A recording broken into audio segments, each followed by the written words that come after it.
that are very powerful. We still have a lot to unpack, but thank you so much for coming through today. The political education, the emphasis on we need to study history, and not only study it, we need to implement it. Because you might find the ANC does know of Zisco, and you're like, but you guys don't even have a similar plan to implement and ward off certain things. I think I urge everyone who's going to be listening here to study Anglo-American as deeply as possible, because later on we speak about the links it has to Black economic empowerment and some of our current political leaders.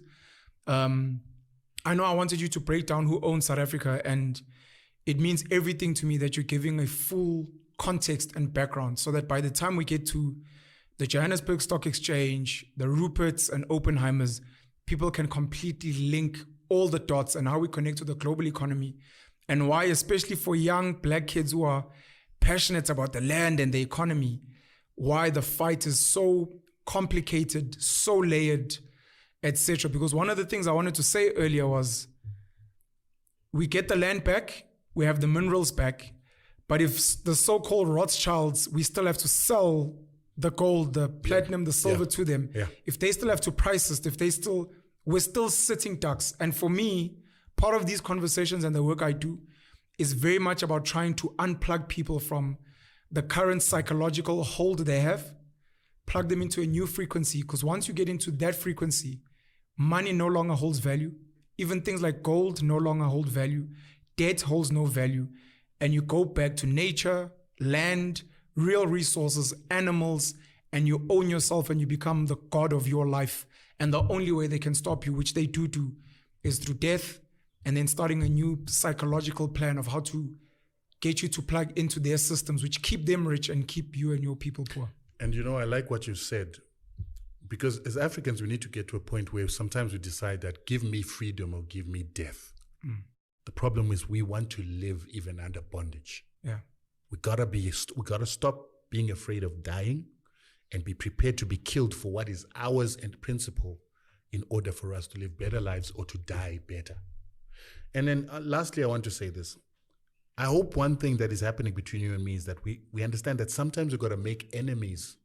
We've got to make friends, even with our enemies, for the greater good, or for the greater collective good. So we might, like now, we are in a team. And in this team, we've got people we detest. Some people detest the ANC, but we have to keep the team together. And sometimes we're going to have to support a team player that we don't like for the sake of the team. And I'll give you a perfect example.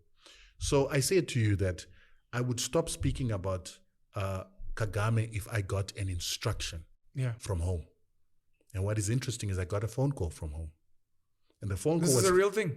Oh, yes, it's a real thing. From certain leaders there? From the top. Jesus. Let's put it like that. Okay.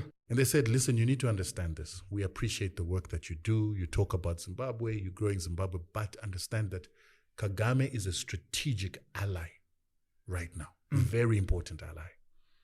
And because he is an important ally, we would like to ask for you to tone down on the criticism. You know how I feel about Kagame. But if my country feels that it is a strategic alliance with Kagame that they have to protect, I have to stop what I'm doing because I'm a team player. For the greater good. For the greater good.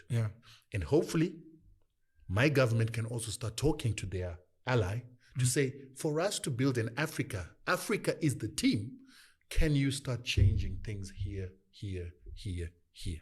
And if Kagame listens, then we have a better African team that can play better. So I will stop attacking Kagame for the benefit and the sake of the team, the smaller team, with the hope that the smaller team and Kagame can help us to build the bigger team. You and I are becoming, not politicians, but we're moving up to the highest levels of power and influence. And unfortunately, these become some of the compromises.